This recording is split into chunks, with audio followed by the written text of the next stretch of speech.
Recording. Now Hey! All right, we're going to start this all over. Hey, we're back. I was like, wait, something's off. Literally. No, okay, we'll make this real quick. All right, I'm going to do the quick intro again. And Well, yeah. sorry, I know you Let's just see. gave me your whole You spiel. should summarize all that. You Yeah, should be like, yo. I'm going to summarize some of this. Yeah, the best way I know how. All right. Well, what is going on, everybody? It's your boy, Neo Starling, and I am back here with another podcast. Today, I have a special guest. My boy Alex is in studio today. Alex is someone that is a very good person. He's a good bartender, and he is also... are you the owner of the band, or are you like the owner? I wouldn't say owner. I would say I spearhead the band, definitely. Like, Okay. it is my project, but it is now starting to disperse. Like, the responsibilities are starting to disperse to other band members and stuff. Got it, which got I'm it. very thankful of.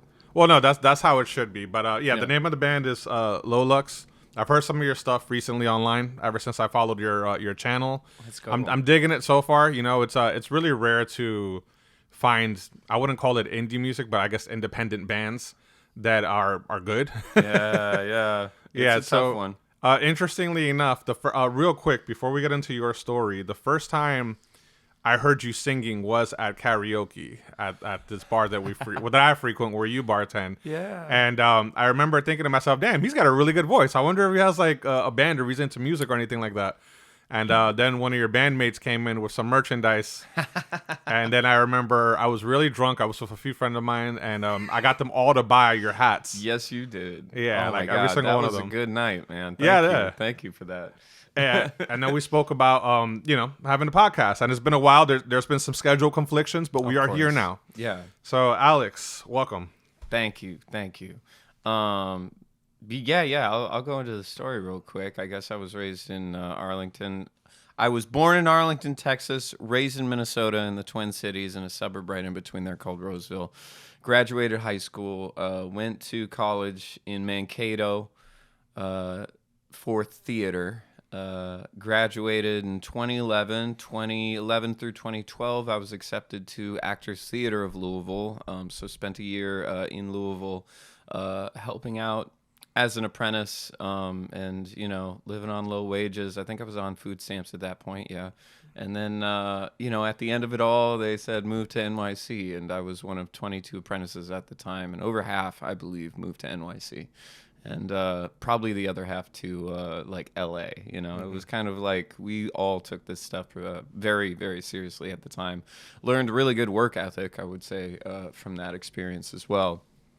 And then we took our experiences to NYC, moved to Bed-Stuy, Brooklyn, where they put all the implants at that time, and developed like the acting skills, developed some bike skills because I worked at REI down in Soho for a long time as well.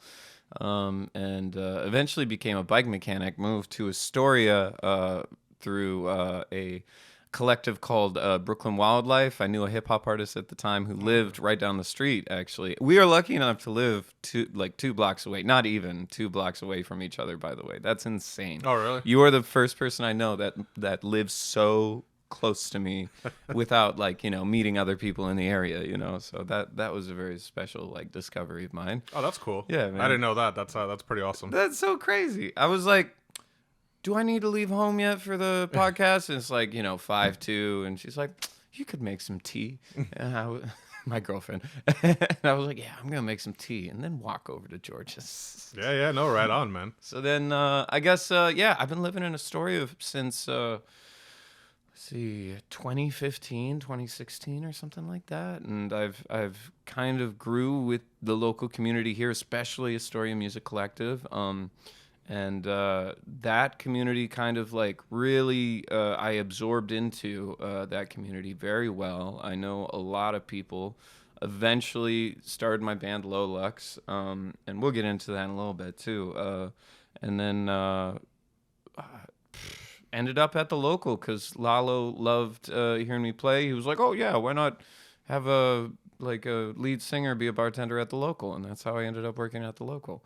So that's kind of my life story in a nutshell, so to speak. Yeah, speaking of life stories, so for all of you tuning in, we actually started this a few minutes earlier, but silly me forgot to hit the record button.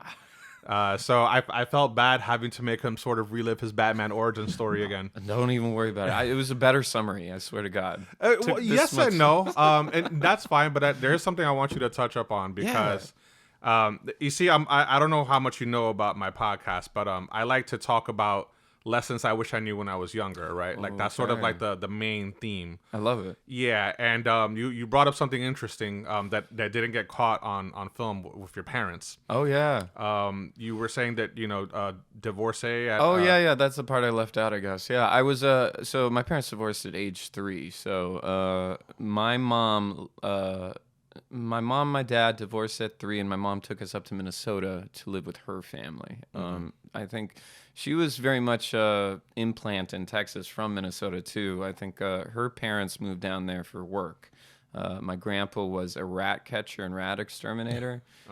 Which I don't know why I thought of the Rat King instantly. Like, Yo, exactly. But he should have moved to New York, man. I should have been here earlier. But he came down for work, pulled my mom down with him, and she was raised in like a Texas high school at that point. I think she moved down here when she was 15 or 16, into Arlington, Texas, and she hated it. She was bullied. I think outsiders aren't very welcome down there sometimes, at least during like the 60s, 70s era. And so she got beat up. She got into a lot of fights and stuff as well. And then she basically like took some fucking hard drugs too. Like her story is crazy. My single mom story is amazing because she turned to pretty hard drugs early on in life. And she got off like literally from the grace of God. She turned to Christianity. And it wasn't even that. It was just a pastor that really like spoke to her and really touched her in that way, where it was like she idolized him and wanted to change for him, and eventually almost became a pastor of anti-drugs herself for a long time, and then moved back up to Minnesota and basically became this drug counselor while raising me. And my sister, I should say, yeah. That's really interesting that you say that. It always goes back to that saying where usually when somebody goes through a traumatic experience when they're younger, that experience either takes you further down that rabbit hole or you learn from it and you want to make sure that others don't go through the same thing. Yeah. So for your mom to, go through like the hard drugs and things of that nature and then suddenly be like, hey, I'm anti-drugs now and I want to teach you all to not be this way. Oh, yeah. She took the path of the hero per se, She didn't definitely did. Almost like, and almost did become a villain in a lot of ways. I think her anti-drugness really caused her to be a villain of her family because like I think all 3 of her siblings, her brother and 2 sisters, turned to their own ways of consumption. I think my uncle turned into like a money man, essentially became like hardcore Republican, wanted to like get in with all those rich clubs in that sense. And then the 2 sisters turned to hard drugs as well. And so she actually has a lot of guilt from that, which is insane. And so when she was raising me and my sister, like I think there was a point where we were taking piss tests through middle school and high school just to make sure. And we were pretty good. And then my sister, and she might hate me for telling part of her story, but like she turned to drugs at like 17, 18 and almost, I hate to archetype it, but like preacher's daughter where it's like, oh, I'm going to go crazy now at this age. 'Cause like I've been kept in a cage, so to speak. And get a little rebellious and whatnot. Oh yeah. And then I accidentally found one of the piss tests where I think mom just glanced at it and was like, okay, you're okay. And I actually looked at it. And I was like, this is positive for cocaine. It's crazy. And like, I was back from college at the time. And it's literally like I was there a week. And then I immediately changed my sister's life by like actually pointing that out because she had to go to rehab after that. And it was like, oh, we have to get you off this. And she did, but it was like a long, hard path for my sister in that way. She went to NAAA, was a hellion throughout college and all that, but also trying to prove that she's a, goody two shoes, which is really hard to kind of balance, like putting myself in my sister's shoes. Like she went through a lot, especially when you go to rehab, people die. Like, you know, people who are harder than you that Yeah. just like, cool, I'm gonna get out and I'm gonna overdose. And there were like, I think she had 3 deaths after she left rehab within a month or two. And that really affected her as well, because I think it made her a little bit more empathetic to people who use hard drugs in that sense, where it's like, all these people have lives. These are all human beings in that sense. And it's very hard to watch someone fall down that hole and not care when you've known them. And so that was a big lesson for Erica. But she eventually like pulled out of her hole, went to Indiana State, is pursuing a doctorate in political science Oh, now. sweet. So like she did turn her life around, but it took like a long path. And you know, obviously as a brother, I check in with her every week. Probably the closest family member I have, period, as well. So I'm always like, I'm not watching her. I'm just checking in with her, making sure she's okay, because we have our spats too. But No, totally. Yeah, I agree. You know, it's interesting too. You know, just like your mom picked herself up, so did your sister. yeah, I've always said that once we reach our lowest point is when we're subject to the greatest of changes.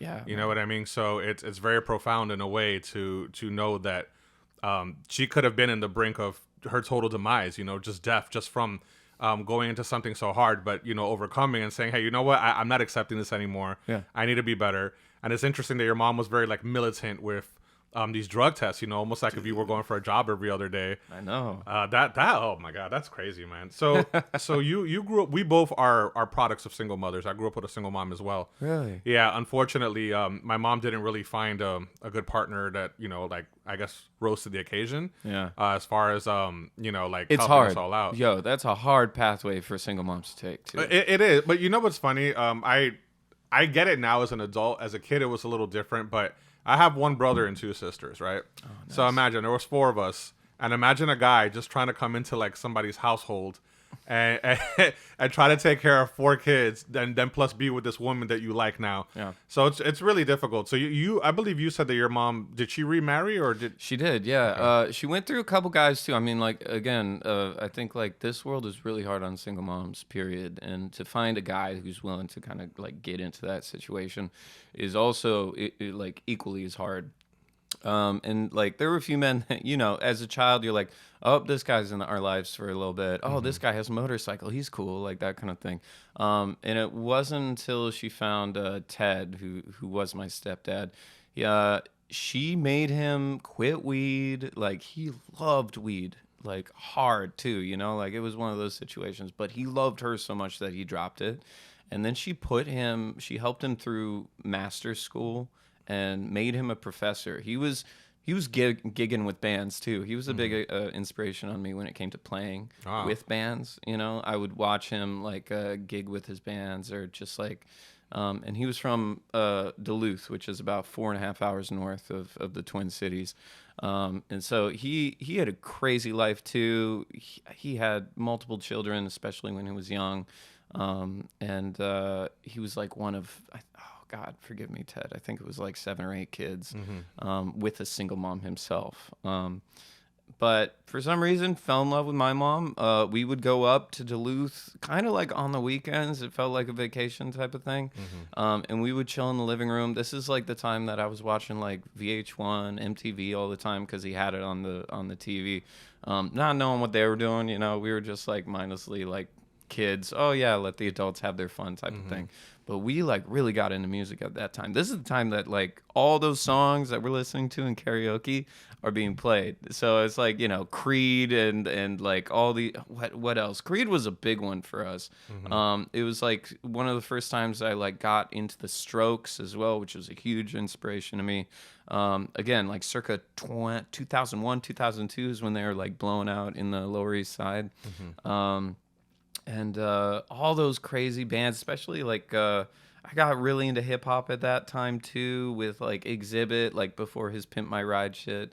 And then like oh god, there was an amazing like Busta Rhymes and Method Man single that came out at that time that I just loved. I can't remember the name of it. It'll come to me later.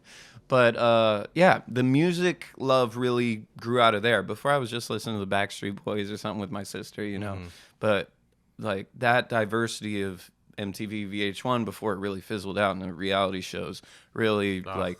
And I think Not a Joe, fan of reality shows. I think there's something there too, man. I feel like a generation after wouldn't have known all that music, because like VH1, MTV were like the melting pot of a lot of music styles, and even though they were pretty racist for a couple music styles, or didn't accept metal into their shit or whatever, it was like at least we got some variety. Yeah, absolutely. Nowadays it's kind of like I feel like a lot of people in their listening are like whatever's on the radio, or like whatever's playing on the top 20, or like top 20 playlists on Spotify, because this is the hits type of thing. I really think that like if you really dive deep, there's so many local artists, or even bigger artists that don't get heard as much, that would reach out to people not listening to that kind of style or that kind of genre. But anyway, yeah, Duluth was pretty fun for the most part. So Ted moved down, married my mom. They had a hippie wedding, which like everybody dressed in tie-dye, went to the park. My mom was super hippie, man. Like I was definitely raised by two liberals at that point. And I had long hair at that time, which, it was definitely a phase. And then, I don't know, like he's been with her now for, I want to say 2000. Oh gosh, I'm gonna kill it. Like 2002, 2003 or something. So 20 plus years. Yeah, well, that's pretty impressive. It's funny. Every time somebody mentions like the early 2000s, Yeah, it doesn't feel like it was that long ago, but it really is. It's hard, man. Like I can only imagine the same for each generation. Like, generations in the 60s still thinking Crosby's still a thing. They're still thinking like, and Crosby just died last year, so they're going through it right now. But yeah, same thing with like, I don't know, like the Police or something, or like the 80s like crazy like the rock Police. bands. I love the Police, man. Sting's still vibing. Yeah, I'm very much well, I was born in 83. And I've always kind of considered myself an old soul. I like all type of old music. Yeah. I'm not the type of guy that's just going to be into like what was generationally specific to me. You know what I mean? Like I've always enjoyed all types of music. Like that's why I really love karaoke. Yeah. It's something that I'm really into, because I'll hear all types of different songs getting played throughout the course of the night. Some good, some not as good. Karaoke is making a comeback, man. And it like I don't hear all the same songs every time I bartend, but like there's definitely some people tapping that alt rock and that grunge of the 90s and the early 2000s more than I ever heard before. There is something to that, and I think that's what really like fueled my inspiration for Lulox too. Was like there's like this rock element that's coming back, and like it's slowly coming back in the form of like copies of Blink 182, whether it be like MGK or like there's this dude Black Bear who they were both into like the hip hop scene. Then they both converted almost at the same time to like this Blink 182 like throwback kind of like high school band, even though they're both in their 30s, I believe, or something. It was kind of like, they're reaching back, singing about high school and stupid relationships and stuff like that. Yeah, crazy. Can I switch the subject for a sec? Yeah, sure. Can I ask about you? Yeah, absolutely. So you lived with your siblings and your single mom. Where were you raised? Okay, so I'll give you my Batman origin story very Please. quickly. Yeah, I've been talking about myself. Yeah, well, I mean, you're the guest, I know. I'll take advantage, man. Be careful. Yeah, for real. No, it's all good. I like hearing people's stories. No, but Word. I mean, I was born in New York. I was raised in the Bronx. Hell yeah. I was, like I said, single mother. I have one brother, two sisters. They're all from a different father. I'm the only one that has a different father. I'm also the youngest. And I'm also the giant of the family as well. Like they're all like tiny creatures except for me. Wow. Okay. Yeah. Mom had a pretty hard life. My mom's a schizophrenic, so she's struggled throughout her whole life. Just keeping herself like properly medicated. Just so that she doesn't like lose it. Which is funny because not until my adulthood did I really realize what like was going on with her.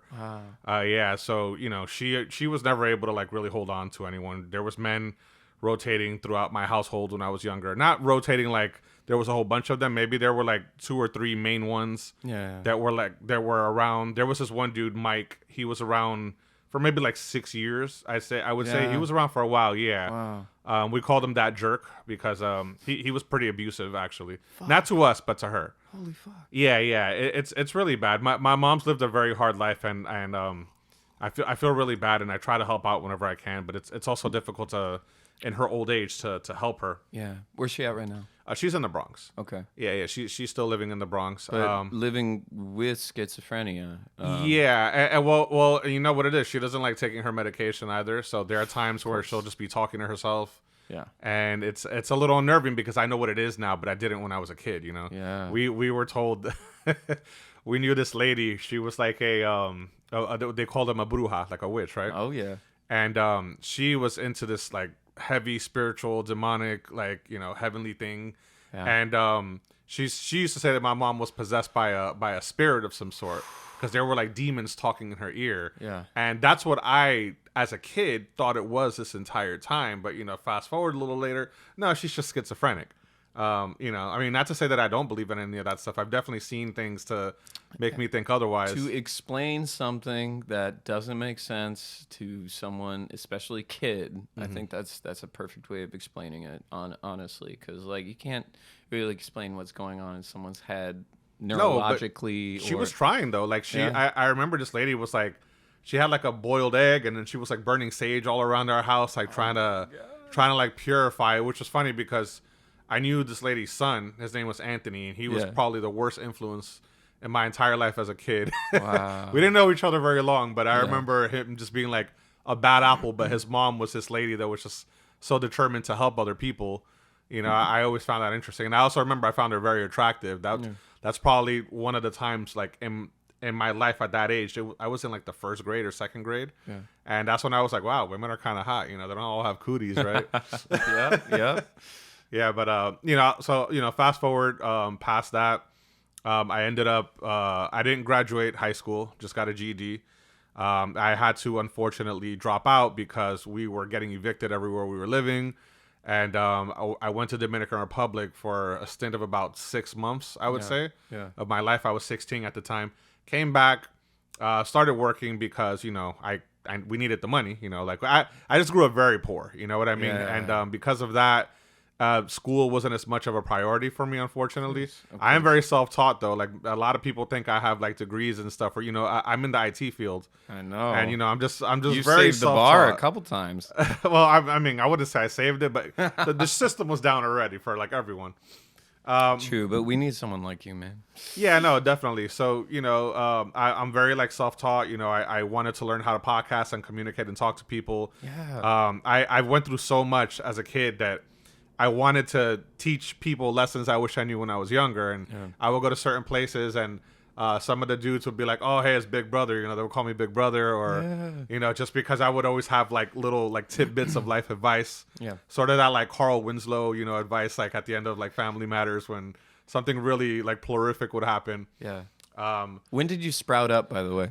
Oh, I want to say maybe like 17, 18. 17, 18. Yeah, that's really when I blew up. I'm 6'1" right now. Okay, so most of your brother and sisters were moved out by then too, right? Yeah, definitely. We weren't together for long. Okay. Yeah, I was in Dominican Republic. My brother was kind of doing his own thing. But then, interestingly enough, my brother's the one that brought me to Astoria. Oh, wow. Yeah, so at the time, I needed a place to stay. Yeah.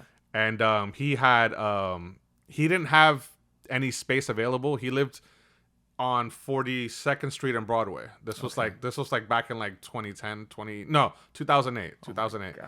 Yeah, and I remember he was like, "Hey man, like you could just stay in my room. Like he had 2 other roommates. But he was like, just get yourself a job or something." And that's what I did. Then one of the roommates ended up moving out. I ended up taking that room. So I had like some stability for the first time in my life. Hell yeah. Fast forward a little later, I ended up moving back to the Bronx where I got my first studio apartment. And I felt really proud of that. It was one of those like, this is mine moments. You know, like I earned this, I did this. Yeah. And that's when I was working at I was a Geek Squad tech at Best Buy for a while. That's how I Bless them, started man. going into. My god brother, who was a big influence on me, was also Geek Squad. Oh yeah, oh Yeah, right on, right way on. out in Minnesota, but it's still like, I mean, especially when you have some kind of job that's not just retail, it makes you think and makes you like apply yourself in that sense where it's like I can fix this problem, I can find a way, I can find a solution instead of like just helping a customer out or something. I feel like that really makes a person feel like they have value. I felt the same way with bike mechanics too. At REI, it was like, cool, I'm not stocking shelves anymore. I'm and it's crazy, man, especially with the college degree and then like coming back down to earth in the sense where it's like, oh, I'm not special, fuck that shit. And then it was like, cool, I have to work a stock room for, I think it was like 3 years before they even accepted me to the bike mechanic school or the schooling to help out the bike mechanics. And it is a different thing to feel like you got value by applying your mind to helping people having problems. So that's crazy. I wanted to ask too about your stability when you found out that like you finally got help and like found yourself in that situation where you had that kind of like, cool, I have time to know what to do with my life, or I can figure it out. Like, can you bring me back to that time and yeah, absolutely. tell me about that. I ended up getting all right. So when I moved to Astoria with my brother, he had a really small room, man. It was probably like half the size of this like living room. Did you fit in it? Barely. You know, like sometimes I would sleep in the couch in the living room. They didn't really mind. They were like, oh, you know, whatever, it's cool. Oh my god. No, but I remember I had gotten a job first at Fresh Direct, and I was making not decent money there, but I worked a lot of hours, so it kind of made up for it. And then that's when I was like, all right, I'm going to Best Buy. One of my friends who also goes to the bar, he ended up getting me a job at Best Buy where I did security there briefly. Do I know this guy? You've probably seen him, long hair guy. His name is Franklin. Franklin. Yeah. Oh god. I know you've seen him. Like you Yeah? would know him if you saw him. Yeah. Okay, cool. I mean, I yeah, if I saw him and I saw his name on my computer, I will definitely be like, "You helped my boy George Yeah, no, out. he What the totally fuck?" did. No, this guy, he taught me a really important lesson. I remember he told me that in this life, you either make something of yourself or you're a takeaway. And if you become a takeaway, people aren't going to want to be around you. You know, nobody wants to like save someone that doesn't want to help themselves. Yeah. And it's not that I didn't want to help myself. I was just directionless. I didn't, I was a dropout. I didn't know where I was going. My friends were graduating. Yeah. They were like in relationships. They were like kind of doing their thing. Succeeding in life. And I was just sort of lost in the shuffle. I got lost in the cracks somewhere. But Hey man, it happens to my brother, my younger brother, half brother, I want to say. I just pulled him out of Texas a year and a half ago, 2 years ago. He barely graduated, but like last 3 years, COVID, before he graduated. And so he was just isolated in his room, not doing much. And my dad, my stepmom down in Texas, raised this kid basically isolated and almost pampered him in too many ways, but also didn't give him enough experience in that way. They just smoked weed in their bedroom. That's all they want to do. Come home, smoke weed in their bedroom, drink a little bit. That's unofficially, because I really don't know. I don't know what they were up to, but I feel like my brother Ren was not taken care of in a way that he didn't have a birth certificate. He didn't have, it was one of those things where like literally a year and a half ago, I was like, you don't have IDs? You got to come up here, man, because we can set you up. Yeah, we can get you set up. Yeah, me and my partner, Verena, we set him up with all the IDs. He couldn't graduate high school until he paid a debt to, I think it was like a band instrument rental or something like that. He was $200 in debt. So oh, I understand. I got that. yeah, we called that school up to be like, yo, can we pay? And then they were like, oh, you don't have to pay. We'll wipe it clean. I was like, what? I would, yeah. Like, why were you holding a fucking high school graduation for that? And I so think just because he didn't call to, maybe that was it. Yeah. Like, I feel like they were like helpless on what to do for him because he was after 18 too. So it was hard. Like, I pulled him out at 19, and like by that time, it's like, well, cool. We have to start from scratch with you already being an adult, which is insane. We pulled him out. We got him the New York ID. New York is really fucking helpful because Texas really sucks at getting you your ID. Did you know this? I had no idea. And I think it's partly like for like their like little like voter thing because they always want to be Republican. If like young people got more IDs, they'll be like, ugh. And Well, so they're they a slow Republican the state, so yeah. yeah. I think it's like they slow the process down a lot of ways, so you can't get your ID immediately. He waited, I think it was like 3 to 4 months for one of his IDs that never came. It was his Texas state ID because he couldn't drive or anything. He was never taught to drive either. And then when we got him here, man, like New York really saved his ass because obviously the subway system gets you anywhere you want. Oh yeah, 100%. Yep. And then You don't need a car here. yeah, and finally we got him a job. Well, to be fair, he found himself a job, and now he's in that stable position. That's why I'm curious too, because he is now learning how to wield himself. How old is he? He's 20. Oh, he's gonna be 21. He's Yeah. a spring chicken. He has his whole life ahead of him. Yeah.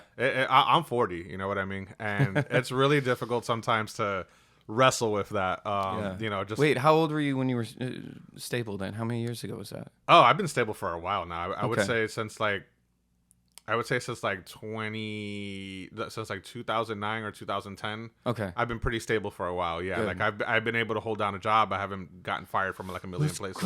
Let's go. Yeah, no, dude. I that's why like I preach all this stuff constantly. Like I'm all about like self-improvement. I'm always about, you know, one of those typical like pick yourself up by the bootstrap kind of guys. Oh like, yeah, man. Oh, yeah. You know, but it works if you apply yourself, because like you saying, you know, your brother just had to like make a phone call to his high school so that they can like waive that fee for this Yeah. instrument. You know, you just have to be proactive, and you know that's something I love about my girlfriend, man. She's such a good person. She's super proactive with my health. Like she makes sure that I make all my appointments. You know, she works in that industry. Like she's a therapist. So she's always like kind of helping these like mentally ill people like get themselves like put together. Yes. And you know, it's if it weren't for her, there are appointments that I wouldn't have made that I needed to make. You know what I mean? And I love her to death for that. I mean, for more reasons than just that. But having somebody around you that's stable, that knows what they have to do, can go a long way. Like you pulling your brother out of like the depths of perdition, essentially. You know, Yeah. you were like, hey man, we're gonna do something. Like we're gonna make a plan, and we're gonna actively make sure that you get what you got to get. And Have now that he's helping himself. stable ground. That's really it. I mean, like before I think it was during when we were pulling him up too. Like my partner had a term, and I'm sure that your girlfriend knows this too. Is like learned helplessness. Oh yeah, It's like absolutely. you learn at an early age that like you can't help yourself because you're dependent on other people. Yeah, And these other people exactly. are doing a shitty ass job. And so you're like, well, I can't do it by myself because like my mom's always done it for me, type of thing, or dad's always done that for me, or something like that. And it's hard because like the like to work for yourself, you have to have that stable ground to actually have that self-esteem rise up. If you don't, I feel like that self-esteem will always, and this is why a lot of people find themselves in helpless situations, is because like they don't have somewhere to hold on to, because otherwise they're all alone and they're like, cool, I'll always be all alone and nothing else is going to get better for me. Like I feel like that stable ground gives them enough spirit to actually build themselves up. Yeah, no, absolutely. I actually made a podcast about this. I had an episode where, it's like the way I look at it is your confidence comes from your competency level. So like the more competent you are in doing a particular skill, like, you know, you're in a band, you like to play an instrument, you like to sing. So the more you practice that stuff, the more confident you become at it, and then it just becomes like second nature to you. Yeah. You know, so like the learned helplessness comes from not having enough practice in something. Right. Towards the point where you're dependent on other people. You know, you're either dependent on your parents, or, you know, maybe it's society's fault that you are the way that you are. You know, there's always a boogeyman. There's always somebody preventing you, in your own mind, by the way, because the reality is that nobody gives a shit about you. You know, like your mom cares about you, you know, your friends care about you, your partner cares about you. Yeah. But the world as a whole doesn't care. Yeah. You know, so you have to make an impact on your own. You don't just leave a mark, you leave a scar if you can, you know, and you make it a damn good fucking scar. Because that like I believe in picking yourself up. Like I've seen it happen so many times where people just fall because they refuse to exert the minimum amount of effort. You know what I mean? Mm-hmm. It's really unfortunate. It is. I mean, with so many humans on this earth, right? I think that I feel like no matter what, you're raised with the people around you, and you'll learn about your situation only by maybe separating yourself from them, Mm-hmm. and seeing where you can get by yourself. But you have to do it for something. And if it's not for yourself, other people do it for girlfriends, or other people do it because their parents told them to do it. And even like, I feel like even like people in pretty privileged positions like doctors, lawyers, that were kind of pushed into their role Mm-hmm. instead of finding it out on their own, find themselves helpless if they lose their job and they don't know what else to do. Usually, like, they might get hooked up by their parents, period, or something. But like, yeah, that learned helplessness kind of like travels throughout society in that sense. Mm-hmm. And yeah, I wish there was a better way to make people believe that, because I don't know, sometimes they don't even have the education or even the means to reach out, or even internet connection to look at other people to be like, oh yeah, I can be like this guy. I can see this homeless guy like pull himself out of his situation, actually like put himself into a position of respectability. That's a hard. There's something there that can't grow naturally. They have to find it, and if they don't find it, they're gonna be fucked the rest of their lives. Yeah, I agree. I think it starts at a really young age too. Like Yeah. we're talking about the whole stability thing. If you didn't come from like a stable household, you didn't learn the basics. You didn't have your like Maslow's hierarchy of needs per se. Because those basic needs weren't met, you kind of don't have a good. That's it. Yeah, Maslow's hierarchy of needs, man. Yeah. You need like a base ground and understanding of the way things work. So that you can confidently go out into the world. And when you don't have something that simple, Yeah. it can turn chaotic. And then that's why a lot of these people, they go to like these like pseudo father figures online, Yeah. and they start kind of like listening to different content, because a lot of these people are just lost, man. Like they don't have any real direction, and sometimes it's not as simple as like, oh, you should just know what to do. You should know that you have to take a shower before you go out into like polite society so that you won't stink. Yeah. Like, believe it or not, Oh, yeah. sometimes this No, stuff I isn't totally obvious agree. to people. Yo, no. Yeah. I was working. One of my first jobs in New York City was as a bartender down at it used to be called PJ Hanley's down in Red Hook. It got converted into like the up and coming hipster bar, which nobody loved, but it was a job for me. I was the bar. I eventually worked up to bartender there, but like it was a weird experience to like realize the neighborhood hated you just because you're part of this like flipped bar essentially. What was I talking about though? Shit, what were we talking about? All right. So you said you started working at this bar. Oh, because I mentioned about like hygiene and. Oh yeah. yeah. There was this guy who came from a French African country. His name was Alain. I hope he's doing well. But yeah, man, the dude did not shower, and his BO. Like I was like, dude, I went out and bought him some like some deodorant or some antiperspirant, or I was like, you gotta use this. You gotta wash yourself. And every time he showed up, like it was like he never used it, and even after I got it, he never used it. And I was like, what up? Like, dude, you smell, dude. And he was like, this is just how we are in my country. And I was like, Unacceptable. and it's also like, how can you tell someone that hasn't been told their entire lives that they smell? That's hard. That's really hard to be like, bro, you can't be walking around like that. And eventually he got fired. Like eventually he was let go, and he still reached out to me every once in a while because we were friends. But it was like, I can't help you if you don't learn this shit. Well, no, it's really interesting that you say that, because I can mirror that in the sense that I worked with this dude. I won't shout him out in case he ever listens to this. But no, I felt really bad because he did smell. Yeah. And it was brought up to him. It's not like people were just like willfully ignoring it. Yeah. And I was his lead at the time, so I had to have that like tough conversation with him.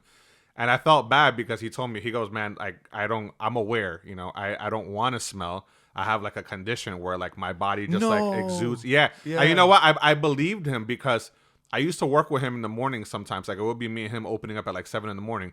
He would come in smelling clean. Like he would smell like, shampoo, like he brushed his teeth. But over time. Oh yeah, like as the day would progress, there would just be an odor that would just like come out of his body. And then I remember he would have like Axe body sprays and stuff in his bag just in case. Yeah. So he was making an effort. And I remember just like really feeling for him, but also feeling like I knew nothing, because in my mind, I was like, okay, you're just being like a dirty fuck, versus... I was frustrated with myself, too. Yeah. And I feel like that might have been what you were feeling, too. I was frustrated with myself not being able to, like, convey or not being able to understand where my guy was coming from, Yeah, well, that's the thing. And I felt just very ignorant at that time because, most people would just say, okay, this guy just doesn't shower. But there's no context added to that. Yeah. But we came up with a plan. I remember telling him, all right, like throughout the day, if you feel like, you're starting to like, your body's like secreting these chemicals that are making you smell, go to the bathroom if you want, like, spray yourself up. Like if you want to like dab yourself clean or something. An extra step in his day that he probably doesn't even want to do. Yeah. But you know what, when you're working with people, it's necessary because society will shun you if you're like displeasing to them, like whether you're physically appealing to somebody or whether, it's a smell factor. People don't want to be around you. Smell naturally makes us go away. Like even at my gym, there will be dudes that they just don't wear deodorant, man. And they'll be like bench pressing and the smell is just protruding out of their pits. So crazy. I remember watching something in high school. I can't remember what it was, but like, I think they took us like to the science museum. It was like the human body. You die and then they take the body that you donated and they bathe it in an epoxy or whatever. Oh, okay, I don't remember what it was called. I think it was the human body experience or something, right? And so they had I've heard of this though. Yeah. They had like a big IMAX film that they showed before or after you went to the museum. About humans and how we operate. And I remember seeing this thermal scan of a boy just done with a bike ride, and the way that our bodies almost steam out this sweat and like all this water to kind of like cool your body was insane. Like you saw vapor coming off this kid's head and stuff, and it was like very like this is how the human body works. When you have a tough workout, it's like that shit sprays out, and in a micro level obviously, but it's still like our smell is so strong. Like our smell sense is so strong that we can pick up other human, like it's almost like being back in like caveman era, right? Where it's just like, oh yep, I smell another human. That's a pheromone release. Yeah, exactly. And some pheromone releases go wrong. But you know what, a lot of it is also kind of, I don't want to say intentional, but it can be avoided because when I go to, I love going to the gym. I'm a gym guy. Like I ever since COVID, I gained Where do like you 50 pounds. I go to right here, Club Fitness. Club Fitness. Yeah.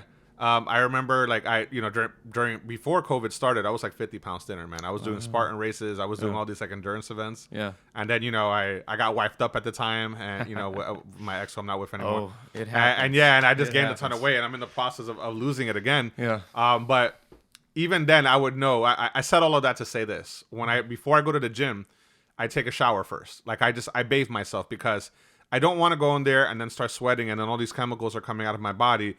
And because I had stuff from like the day before on me, it's just gonna stick on me, and then I'm gonna like release it into the world. See, I'm a different viewpoint. I'm like, no, I'll take a shower after I get dirtier. Like, I mean, you can. But you can. I'm guilty of that too. I'm totally guilty of that mindset. But you're totally right in that sense, where it feels like it's an etiquette almost to be like, yes, I will shower before so I don't smell as much while I'm working out, and then shower after is kind of the thing. So two. Yeah, of course. Well, don't get me wrong. Like, you don't have to, like, let's say you woke up first thing in the morning, right? You don't have to necessarily shower. But what I would at the very least say is, make sure you put on deodorant. Yeah. And because some of these dudes don't put on deodorant. And that's really what's bad because your pits are where most of the smell's going to come from. Yeah. And then they're wearing like tank tops. So but I love my partner's smell, man. I love when she's real dirty and I can really just shove my nose in her armpits. Just be like, well, that's different. That's so good. That's different.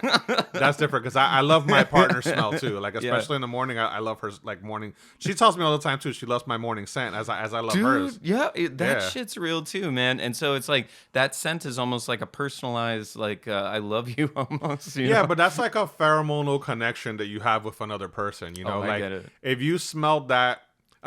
Oh yeah, if I smell that at the gym, I'm like, I'm not your partner. No, bro. I'll I'm tell not your you. partner. I'll tell you this really quick story, right? So this is like going with the gym, right? So I remember back in 2013, I had joined Synergy, which is just a few blocks from here. Okay. And they were doing this like not a karate class, like a kickboxing class. Yeah. And I remember there was this really pretty girl. She was like this Middle Eastern girl. I don't remember exactly what she was, but I remember I think she was really hot.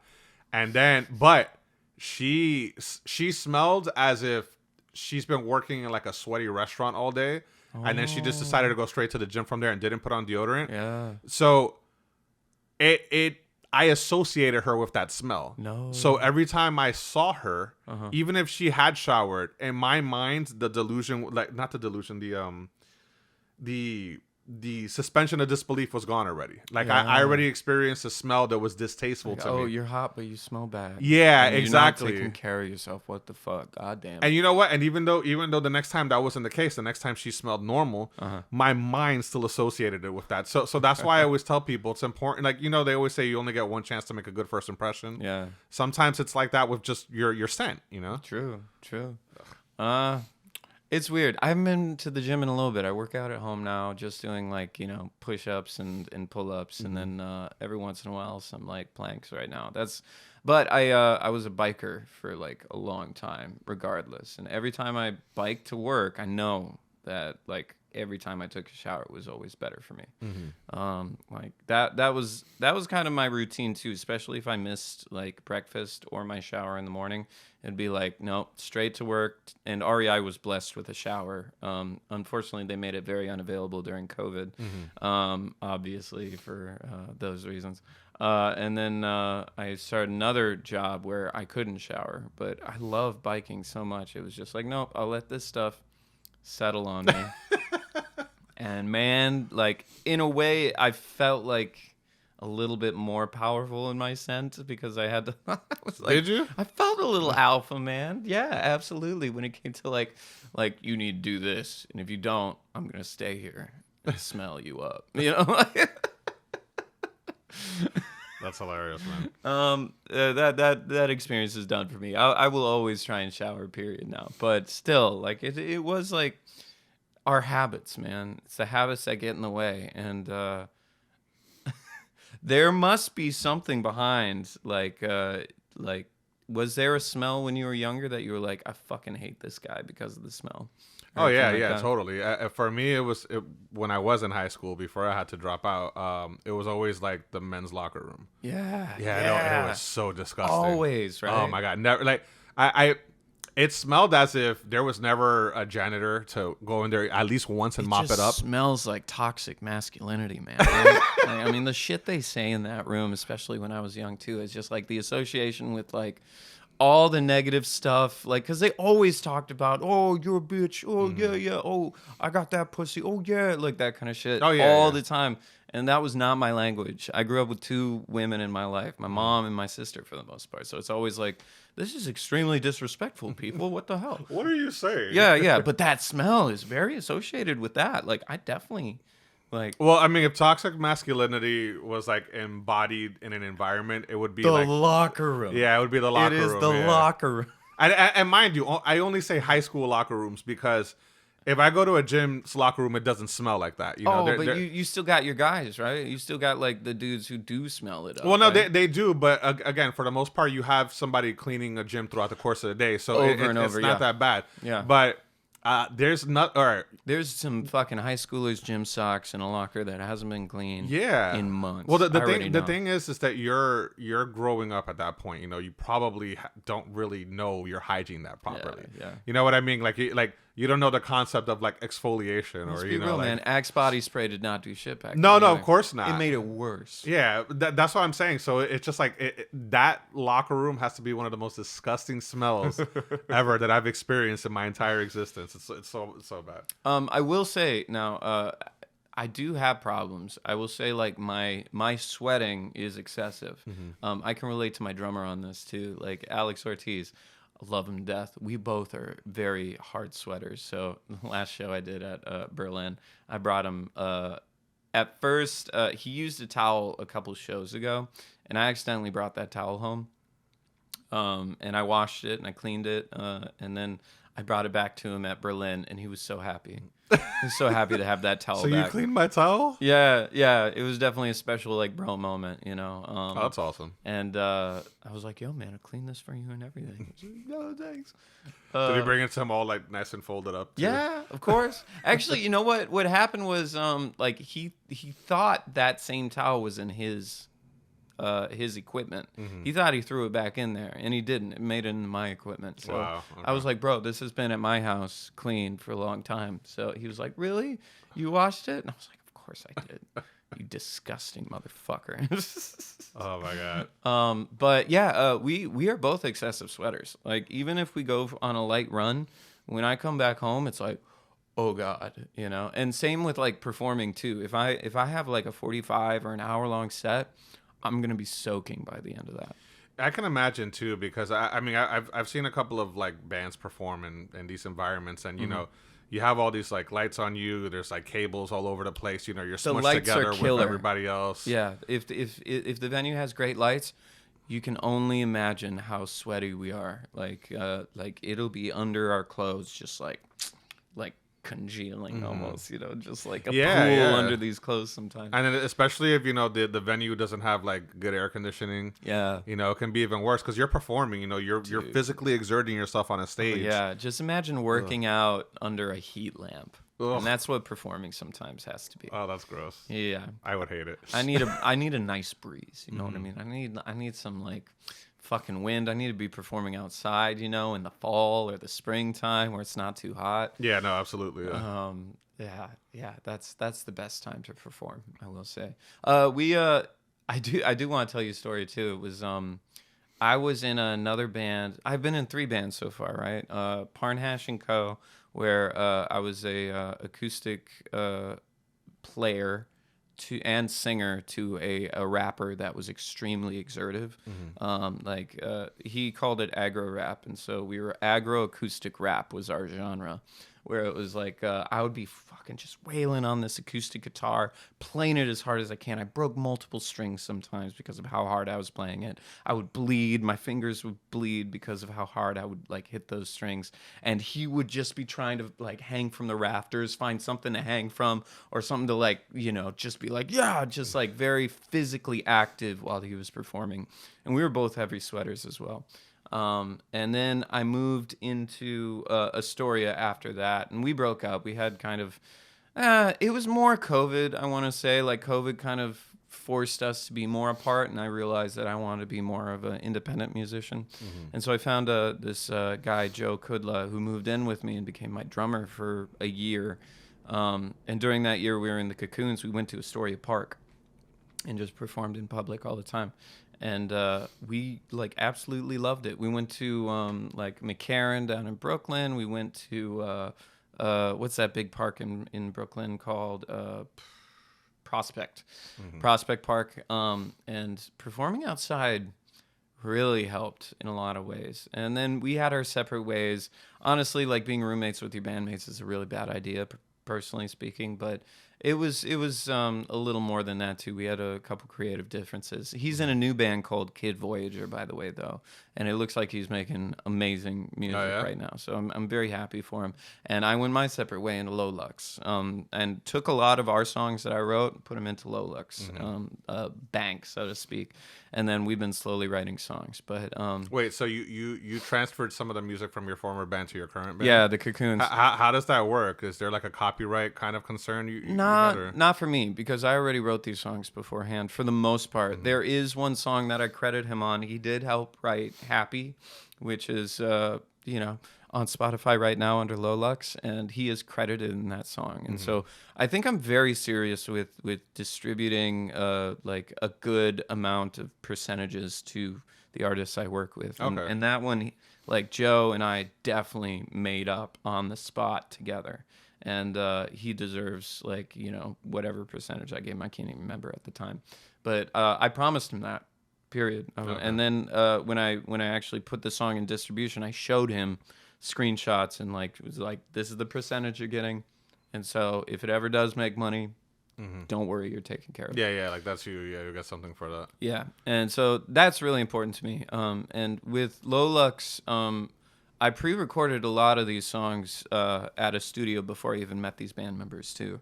And so like Never Lover was actually the last full song I did with the actual band, and I put that first on the release charts because I was like, nah, this is more important. Like this, like us working together is more important than the stuff that I made up by myself.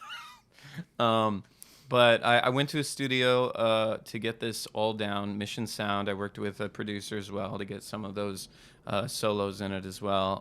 And Everin Kaya, who I met at the local bar. I don't know if it wasn't Astoria Music Collective. It was Lalo's Jam Night on Thursday nights, which is still going on, and he still goes because I think it's kind of a center hub of Astoria musicians that just want to jam out. Not a lot of singing, just vibing, essentially. Taking like a bass solo and then like looping that. Someone finds a guitar solo. Drummer's obviously got his like 4/4 or whatever. Pardon me. And like that goes on. But I met Everin there probably a year and a half ago to 2 years ago now. Who's the one with the hat? That's Everin. That's Everin. Everin. Oh, okay. Yeah. Yeah, because I've seen him there a couple of times. Yeah. At the local. So yeah. He is a wonderful. He's from Turkey, and he has been working under his uncle for a long time down in Brooklyn at a place called Mistral or La Mistral. It's a French restaurant now.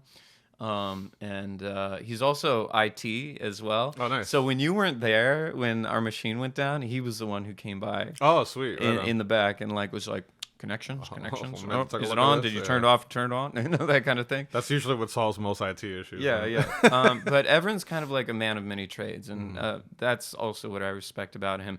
And he's strong-headed, sometimes in a good way and sometimes in a bad way. And I think I've learned to be in a band is to be in part of a family too. Like period. Like you have to know that you can survive with these people in like a sweaty like minivan going on tour type of thing. Oh yeah, totally. Yeah. But Everin is definitely the one I've had the most arguments with, and not been mad at him too long afterwards because I think we both know that the music is way more important than anything that is between us. I think the hardest argument I had with him was political, and that was like a Turkey-Syria situation when the earthquakes were going on. It was we had a fundraiser for Turkey and Syria, and his whole mindset was like this place that he found to donate money to the disaster was Turkish. And there was an argument with him and another creator of that where that creator was like, no, I need Syria to be a benefactor. I need that company to benefit Syria too. And everyone's like, Turkey already takes care of Syria. So whatever's going to it will go to Syria. And the guy's like, no, I need a Syria-specific one. And so Turkey and Syria are like very abrasive when it comes to the politics on the border. I didn't know that. Yeah, Syrian refugees are going across the border all the time to get taken care of by the Turkish government and all that too. So that's where that statement came from. Then. Yeah, everyone was coming from there, but like I didn't understand, and I like was like, Everin, you need to have an equal representation of Turkey and Syria. And he was like, why? Turkey already takes care of Syria. Like that kind of thing. Like it was very passionate. We were both coming at it from sides that we were very passionate on. And then come to find out the place that we were putting our money, like we read the fine line, and yes, it goes to Syria too. So there was no reason for the argument in the first place. Oh, okay. And it was very like I was mad and he was mad, and then he was like, I might have come off a little too strong. And I'm like, no, dude, I came off a little too strong. Well, I mean, it's good that you were both able to acknowledge that, you know what I mean? Especially when it comes to politics, it's such a contentious topic with a lot of people. I've had this fucking bout on politics for a long time too, because I think like ultimately, you know who I'm against? I'm against billionaires. I'm against billionaires. I'm against multi-billionaires, and especially against billionaires. How dare you? I know. I think now over half of the world's wealth is in billionaires' hands. Over half. When, like, you know, people are starving in multiple points, people are not, like, there's big problems that I see. Obviously, I was raised in a very drug educated awareness. So like, you know, the stuff that's happening down in like Philadelphia with, like, you know, they're what would you call it? That strip? I can't remember what you call it in Philly, but there's a strip. You go down blocks and it's full of junkies. Yeah, a bunch of junkies. Yeah, just like I've seen some videos online about that. Yeah. They're like zombies. Yeah. Nobody's doing shit. You know why? Because the donations aren't enough. I feel like there's this hoarding problem with money in billionaires right now, and they do everything to keep that from getting out. They will put each other, like, people against each other, instead of like them finding out, oh yeah, this argument was made by billionaires so that we would battle against each other, right? I think that's the thing. Whether it be right or left, or poor or like middle class or wealthy, everybody's against each other because there's some story made up about how this person wants to take your food, this person wants to take your money. The only people taking other people's money now, it's not migrants, it's not illegal immigrants, it's literally billionaires being like, let's decide how they can argue with themselves. It's like, I don't know. I'm very passionate about this subject only to say that I think that there's a lot of families in the U.S. being separated by politics. I'm going to cut you off because you believe so strongly in God and I don't. And like, we're always going to have this argument. So I'd rather cut you out of my life. And that support system isn't there anymore. And usually it's young and old, especially with like young generation, like like you older generations are hogging all the money. Like you baby boomers. It was the boomer. I was just gonna say it was the boomers. The boomers set us up for failure. Yeah, boomers set us up for failure. Yeah. But guess who let it happen? Billionaires. You know, and in that sense, like, I mean, like boomers were coddled and like fed by, you know, World War II, by people from World War II and people who went through the Depression, right? So those are like that like little quote, like hard times create hard people, and then hard people create soft times, soft times create soft people. Yeah. But it's not like that, because like I feel like there was a part of history, especially in the 80s, where corporations were given way too much power. It was like Reagan. Reagan gave corporations are people. That was the thing. Corporations are now people, so they can act as people and make as much money as they possibly can. That was the whole system. I can't remember what it was. I'm not too educated in that. But it was the whole, like, let's get as rich as fucking possible. And then it happened. And now we're in this post-capitalism phase where America is the richest country in the world, and yet it can't save its own people anymore. No, it's I hate it. It's really unfortunate. I don't want to say I hate America, but I hate the systems. No, yes, I hate the systems in place. And we have systems in place to reverse it, but there's so much money coming from billionaires to lobby these politicians to not talk about the real situation, or not, like, you know, come forward and be like, you know what, we should do something nationally. But you know what? That's my problem with politicians in particular. Like again, whether you're left or right or you're center, you know, whatever you identify as. Well, one of my biggest issues is that there's an obvious problem with the way our people are being taken care of in this country, and they point the finger at each other so much that they're missing the forest for the trees. You know what I mean? Like there's so many people that need help. You know, why is it that back in like the 1950s, if I had a factory job, I could buy a house and I could support a family on like a small like salary, but you know now, even to live in New York City, I make pretty decent money at my job, right? Yeah. And I still fucking have roommates. You know? Now that's gonna change soon, but it's like, why is it that I have to get 1 million jobs now just so that I can like live on my own? It's not fair. When did we get to that point in this country where you made the dollar so valueless that you have to overcompensate now, and you're spending the rest of your life working and killing yourself for something that doesn't matter ultimately? If you go to college, you know, most colleges are useless now because unless you're studying for a particular degree, most of them aren't going to get you anywhere. You end up with like a bunch of debt that you aren't educated on how to spend it, how to pay it properly, because when you were younger in school, they didn't teach you how to change a tire. They didn't teach you about credit cards. They didn't teach you about how any of this stuff worked. They were like, well, 2 plus this carry this other number. A bunch of random math that we're never going to use in our lifetimes. They won't teach you about taxes. Yeah, but they won't teach you about taxes, how to use a credit card, how to change a tire, like practical skills. And these are the things that get me upset, because then you turn 18, you go into college, and you're in a huge amount of debt that you're highly unprepared to pay for, and your parents can't help you anymore. I'm in that situation now, man. And even though it's not a lot of debt, I think it's like $15,000. That is debt, man. It's fucking debt, and I have to pay at least I think it's $250 a month right now. Are you doing like small payments? Yeah. It's literally like I deferred it for a long fucking time, and it was because I was naive. And because I thought that I was too poor to pay it anyway, because like after that I was on food stamps doing the Louisville thing after college, and then so I deferred it, but that percentage kept on the interest kept on accruing, and then by the time I'm out of college and realize what my debt actually is, I've made another $3,000 of debt, and then they're like, cool, now you got to pay it, and so then I started paying it.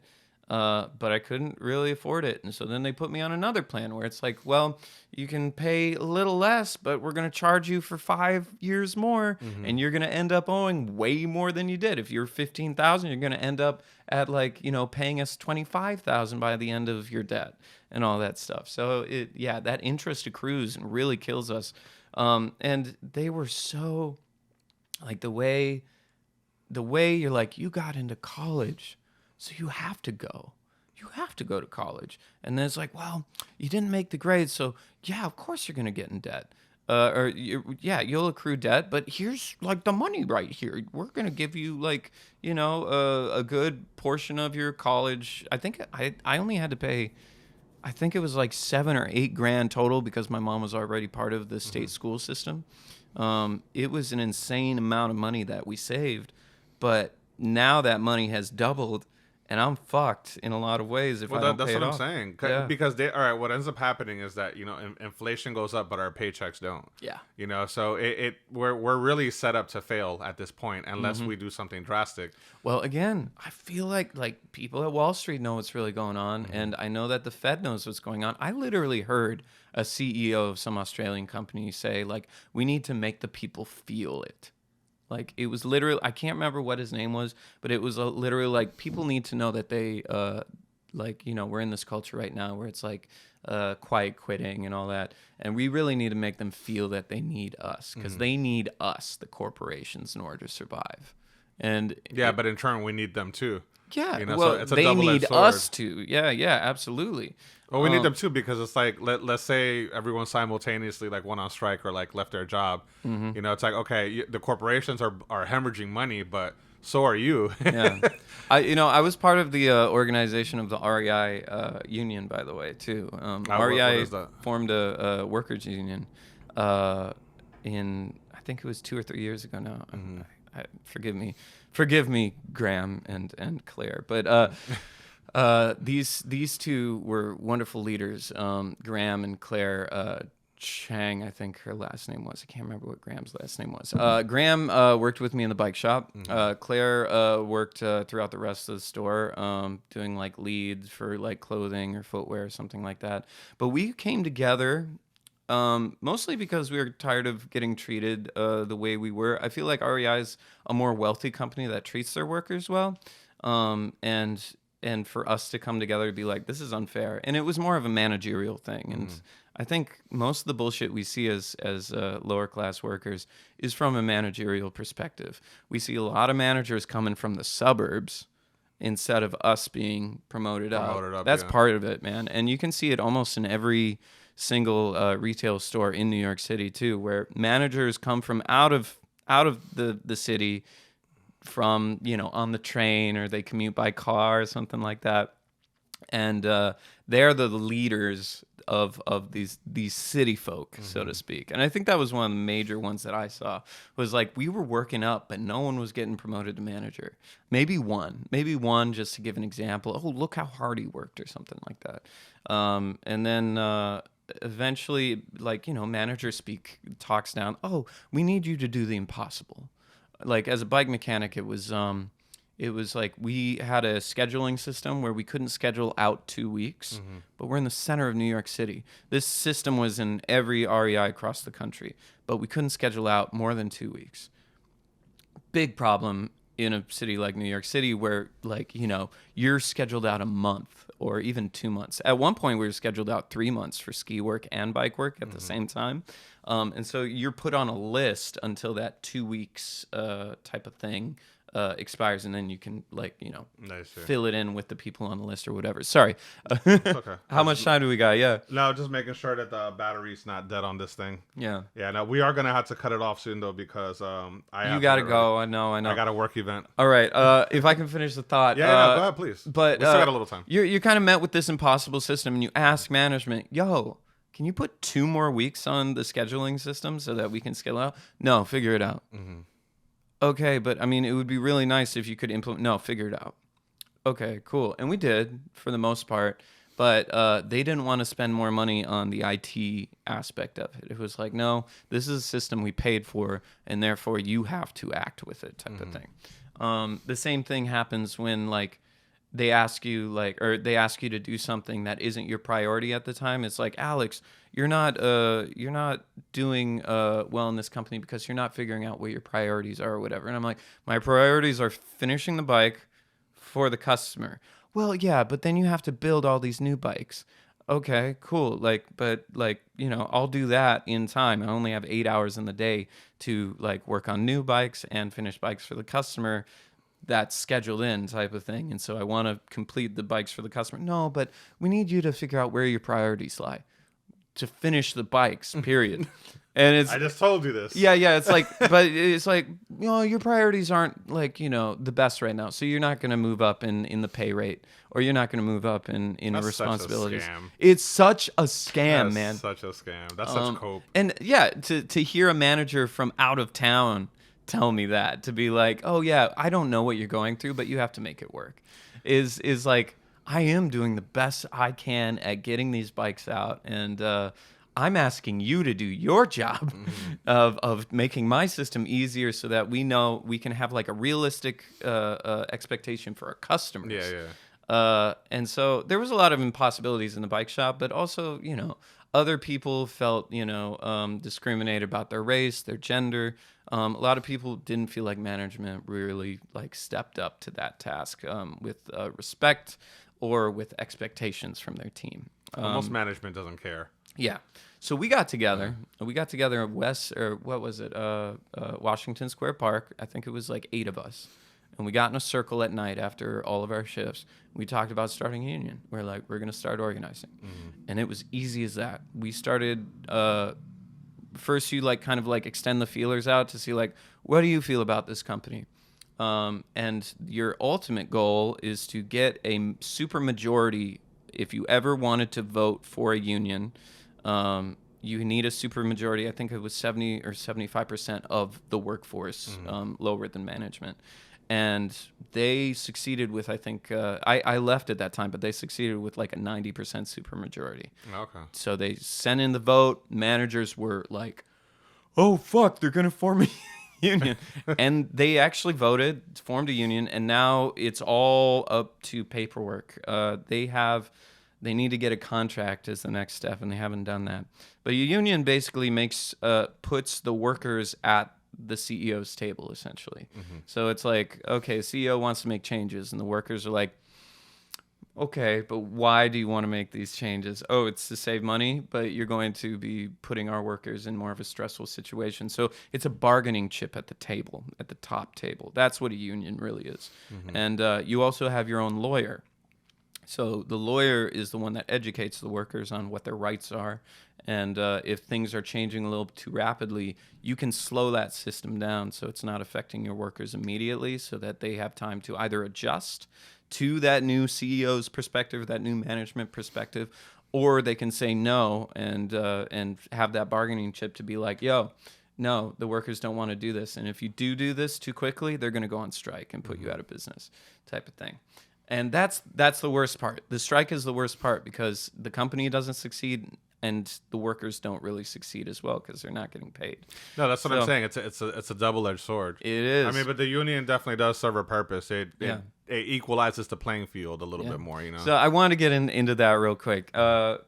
Any conclusion points that we want to kind of talk about? Well, okay, so talked about family. We talked about experience. We talked about workers' fucking rights. Yeah, we talked about smell. Smell was a big one. Yeah, that was pretty insane. You gave us a